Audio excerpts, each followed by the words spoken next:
Hi అందరికి ఈరోజు night dinner కోసం అయితే ముందుగానే ప్రిపేర్ చేసుకుంటున్నాను. చాలా డేస్ అయింది టమాటా పచ్చడి లాంటివి తినక. టమాటాలు ఏమో ఫుల్ రేట్ ఉన్నాయి. మీ సైడ్ ఎంత రేటో కామెంట్ బాక్స్లో షేర్ చేయండి.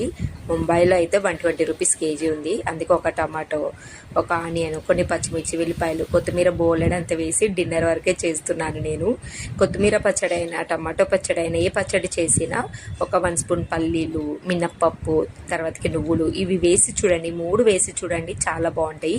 అన్నీ మంచిగా నూనెలో వేపుకున్న తర్వాతకి ఫస్ట్ పప్పులన్నీ మిక్స్ చేసుకున్నాక నెక్స్ట్ కొత్తిమీర అవన్నీ మగ్గినవి ఉన్నాయి కదా, పచ్చిమిర్చి అవి కూడా వేసుకున్నాక కొంచెం చింతపండు వేయండి.